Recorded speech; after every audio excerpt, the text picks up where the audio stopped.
Kami dari kelompok Bunga Violet. Di sini kami akan membahas tentang hutan di masa lalu, masa kini, dan masa depan. Aku Ardina Nurhidayah dari absen 5. Aku Jeza Bingi Veronica absen 10. Aku Milda Dinovia Windarahman absen 24. Kami dari kelas 11 Health 3. Guys, coba bayangin, 50 tahun lalu di sini tuh hutannya lebat banget. Suara burung, angin sejuk, dan sungai yang jernih. Tapi sekarang panas, banjir, dan asap di mana-mana. Pertanyaannya, apakah 50 tahun lagi anak kita masih bisa melihat hutan? Nice. Guys, kalian tahu nggak sih? Hutan merupakan ekosistem darat terbesar yang ada di bumi. Hutan didominasi oleh pepohonan tinggi dan lebat, berfungsi sebagai paru-paru dunia, tempat tinggal keanekaragaman hayati, serta pelindung tanah dan tata air. Hutan menyumbang 75% dari produktivitas primer kotor biosfer bumi dan menyimpan 80% biomasa pertumbuhan di bumi. Produktivitas primer bersih diperkirakan mencapai 21,9 gigaton biomasa per tahun untuk hutan tropis, 8,1 untuk hutan iklim sedang, dan 2,6 untuk hutan boreal. Ada banyak jenis hutan yang ada di Indonesia. Hutan hujan tropis merupakan bioma hutan yang selalu lembab, berada di tengah garis khatulistiwa, dan memiliki curah hujan yang sangat tinggi. Hutan ini umum ditemukan di hutan Kalimantan, Sumatera, dan Papua. Hutan mangrove atau hutan bakau merupakan ekosistem pesisir khas di zona Enterdal yang didominasi oleh pepohonan bakau yang tumbuh di lumpur pasang surut. Peran sebagai benteng alami pantai dari tsunami, abrasi, dan carbon sink yang efektif. Indonesia memiliki 20-25% hutan mangrove di dunia, dengan Papua sebagai wilayah terbesar. Hutan musim atau hutan muson merupakan jenis hutan yang berada di daerah tropis atau subtropis yang dipengaruhi oleh perubahan musim kemarau dan musim hujan. Ciri utamanya menggugurkan daun pada musim kemarau untuk mengurangi penguapan,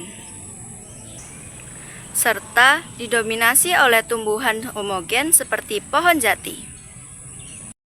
Hutan muson yang ada di Indonesia biasanya tersebar di daerah seperti Jawa, Kalimantan, dan sebagian Papua.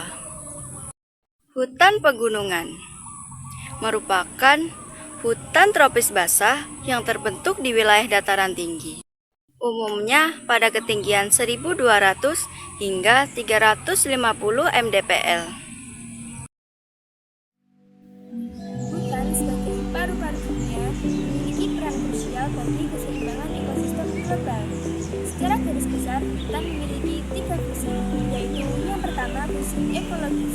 Sebagai paru-paru dunia, hutan menyerap karbon dioksida atau CO2 dan juga menghasilkan oksigen atau O2 melalui proses fotosintesis. Jadi, proses fotosintesis sangat penting bagi kehidupan makhluk hidup di sekitarnya. Kemudian yang kedua, ada pengatur tata air. Akar pohon dapat menyerap air ke dalam tanah sehingga dapat menyimpan air saat musim kemarau dan juga mencegah terjadinya banjir saat musim hujan. Yang ketiga, pencegahan erosi. Vegetasi hutan dapat melindungi lapisan tanah atas agar tidak mudah terkikis oleh air hujan, sehingga dapat mengurangi terjadinya tanah longsor. Kemudian yang keempat ada habitat keanekaragaman hayati. Hutan merupakan rumah bagi jutaan flora dan juga fauna. Mereka memiliki peran penting dalam pembentukan rantai makanan. Yang kedua ada fungsi ekonomis. Hutan menghasilkan kayu yang dapat kita manfaatkan sebagai bahan konstruksi maupun bahan industri. Selain kayu, hutan juga menghasilkan madu, rotan, karet, dan juga tanaman obat lainnya yang dapat kita manfaatkan. Yang ketiga, fungsi klimatologis. Sebagai penyimpanan karbon, hutan bertindak sebagai karbon sink yang menyimpan cadangan karbon dalam jumlah yang sangat besar dalam biomasa pohon dan juga tanah, sehingga mempengaruhi laju perubahan iklim.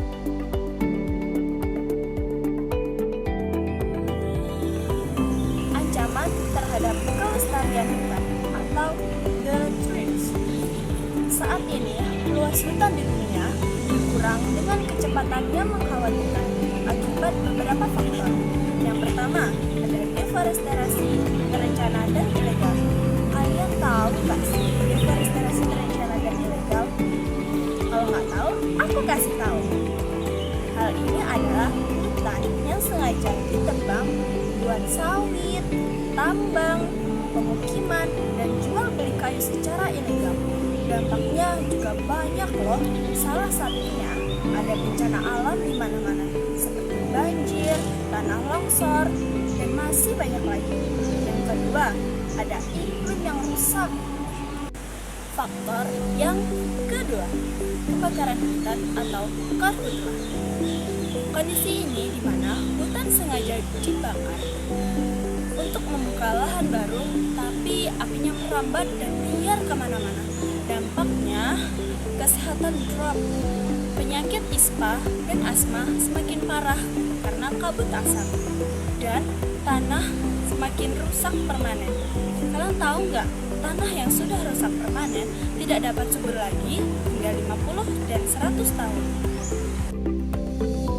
Faktor yang ketiga ada fragmentasi habitat, di mana hutan dipotong jalan, perkebunan, pemukiman, dan banyak lagi.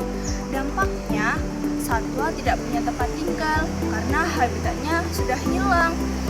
Lalu ada pinggiran hutan yang semakin kering dan panas.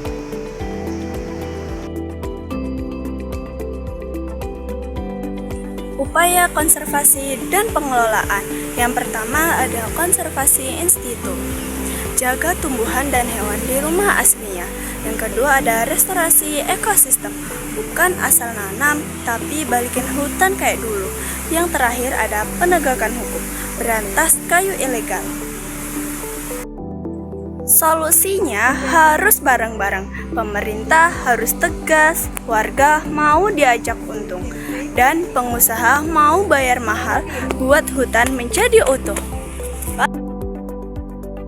Oke teman-teman, sepertinya sampai di sini dulu vlog kita hari ini. Terima kasih sudah menonton. Bye!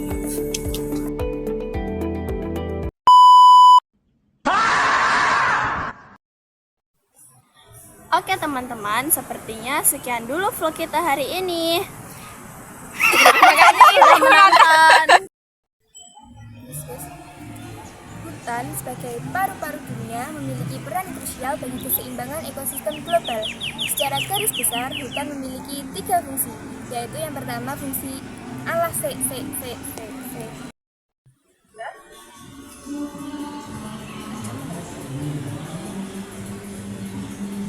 Ancaman terhadap kelestarian hutan. Buatan. Awan dan alam saling bersentuh, mencipta hangat, kau pun tersenyum. Ketika itu